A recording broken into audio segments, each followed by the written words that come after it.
Hello everyone, hi, my name is Kenan and today I am making a new video about The Devil's Disciple. I will try to talk about the playwright's perspective in the play, the idea of Superman and of course the major themes of the play. So the play was written, actually was staged for the first time in 1897.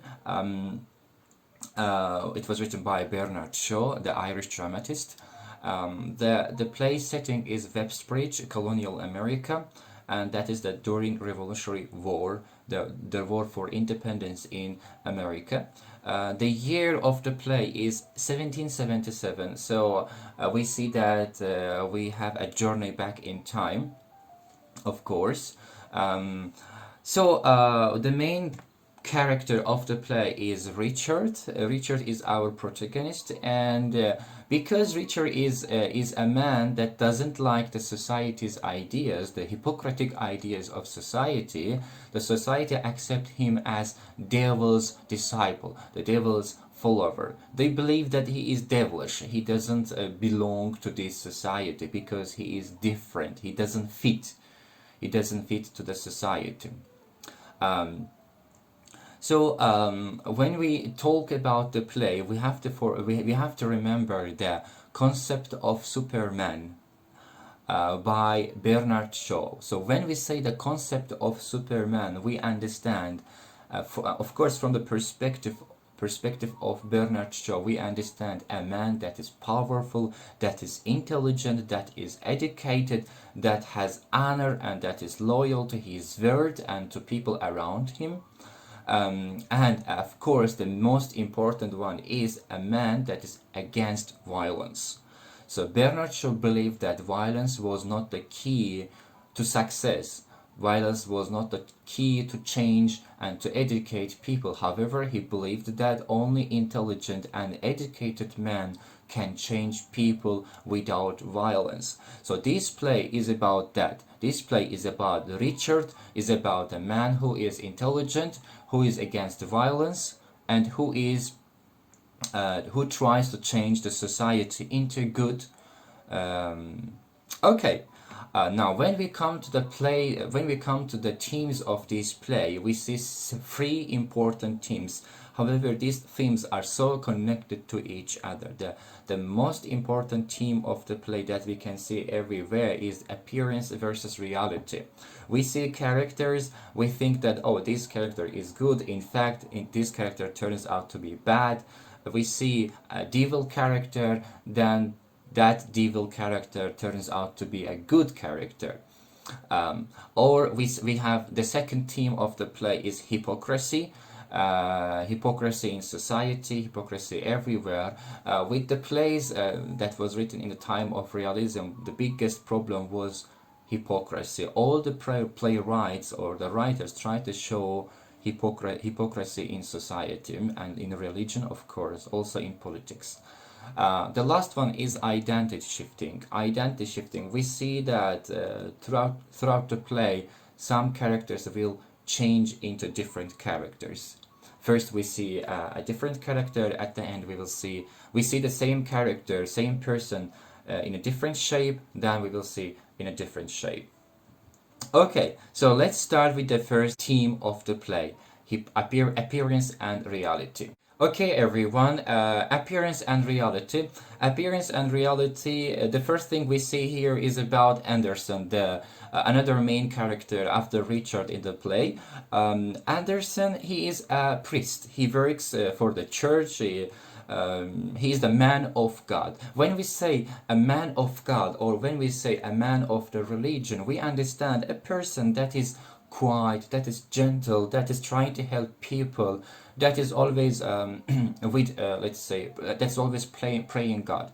However, here when Anderson learns that Richard was taken by the police, he says to his wife, "Hold your tongue, woman, and get me the pistols, get me the guns." So obviously, we would imagine when from a man of God, when he hears something like that, he would probably start praying. The first thing would come to his mind would be God.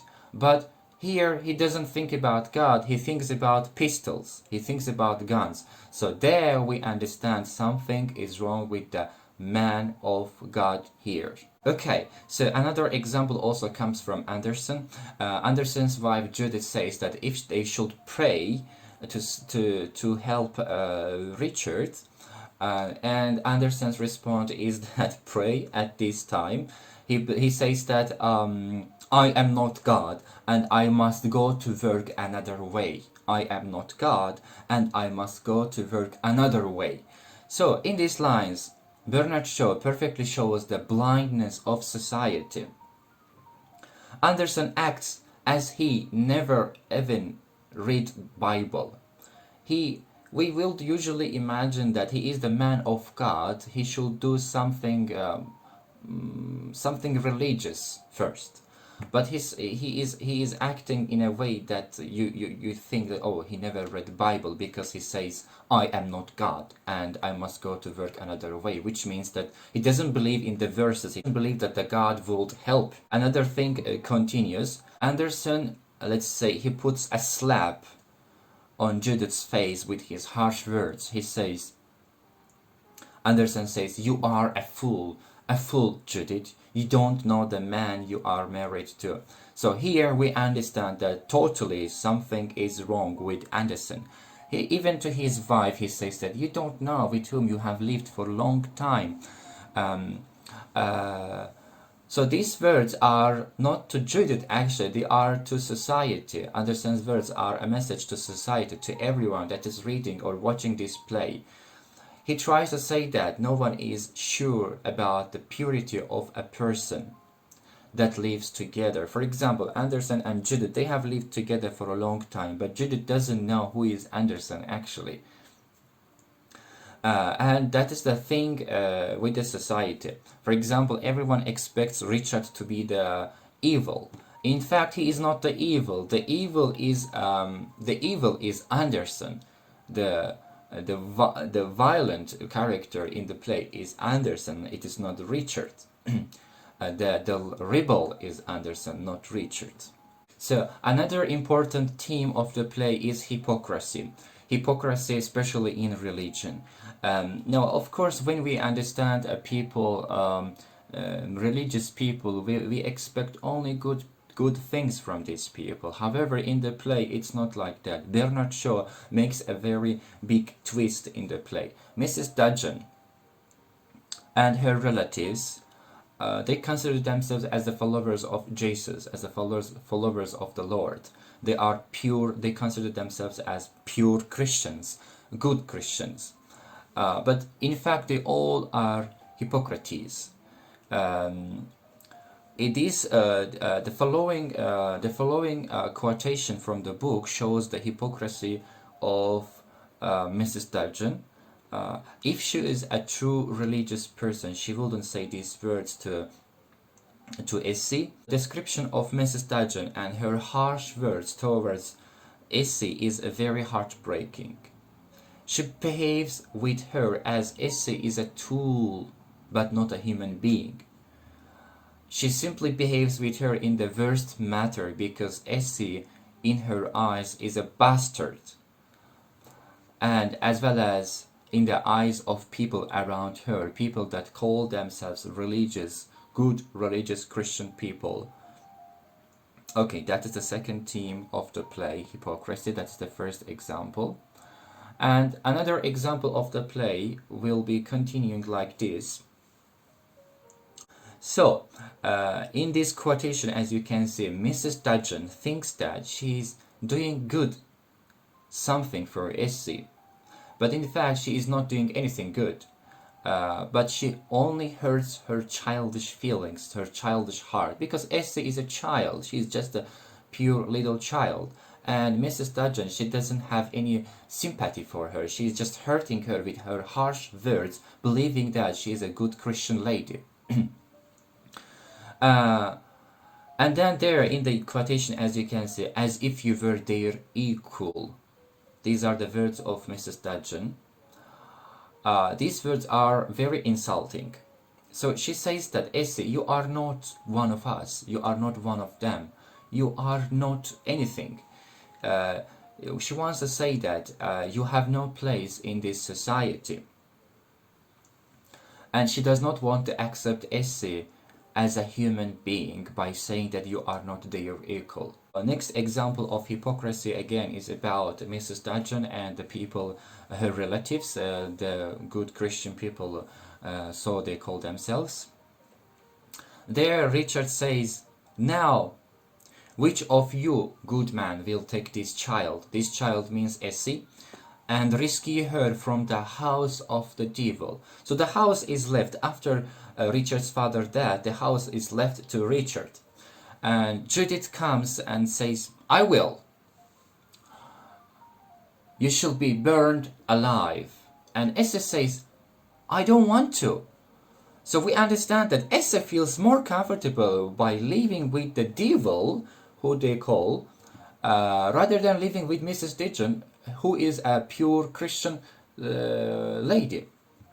So for Essie, she prefers to live with the devil rather than living with Mrs. Dudgeon, because Essie knows everything about Mrs. Dudgeon. She is the devil herself.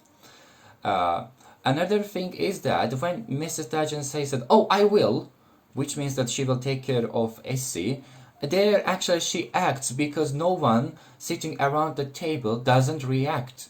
No one reacts.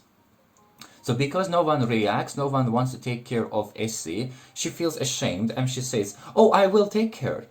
But in fact her words are just a fake, artificial speech, but nothing more. Another example of hypocrisy again is about religion. When Richard is almost about to be hanged, the priest starts reading a verse from the Bible saying that "thou shalt not kill." And at that moment, "thou shalt not kill." However, they are in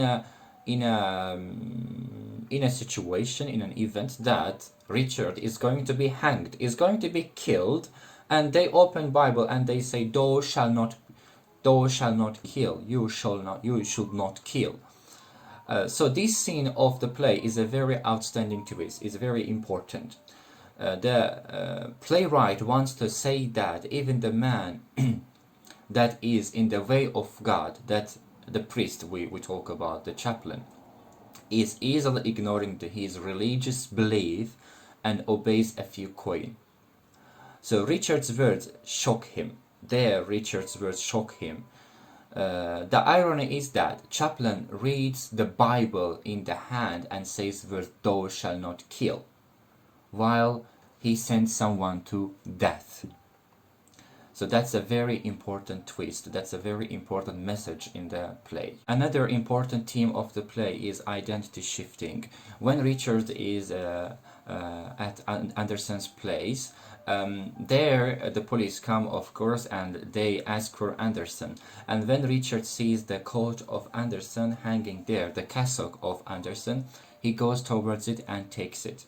And of course, when the police see him wearing a cassock, they obviously imagine that this is Priest Andersen. So without questioning him, without asking him even his name, they take him because he is wearing the cassock. So what we understand here, Bernard Shaw tries to say, is that people are not being appreciated because of their values, but they are being appreciated because of their appearance, their clothing. Another example of identity shifting is again related to Andersen. At the end of the play, almost close to the end of the play, when we see that Richard is almost is about to be hanged, at that moment Andersen shows up and he claims himself to be the rebel, not Richard. And he shows that he is true Andersen, but not Richard, because they think actually Richard is Andersen and they are going to hang him. In fact, he is not. And he shows himself and he says that I am the man you want.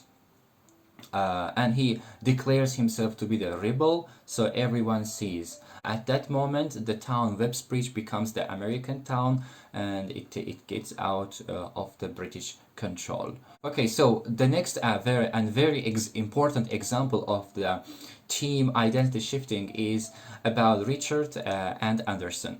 Again, after Anderson saves Richard from hanging, and Anderson declares himself to be the rebel and to be the head of the rebels, and he also becomes the new captain of the new American town Websbridge. The very important thing, Richard becomes the priest of the town. Priest of the town. So what we understand is that everyone thought Richard was a rebel. Richard was a follower of devil. He was the devil's disciple. However, it turns out to be that he is not, and he becomes a religious man. He becomes the man of God, a true man of God.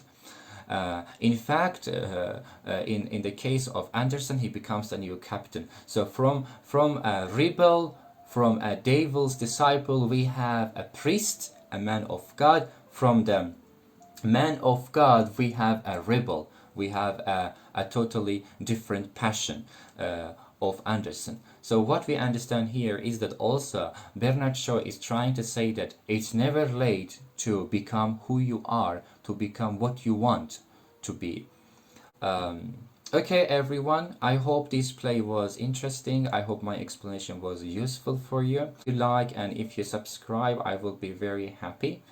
And of course, you can write your opinions and your ideas about the play if you want. Thank you so much. Bye bye. Ciao ciao. See you in my next video. Bye.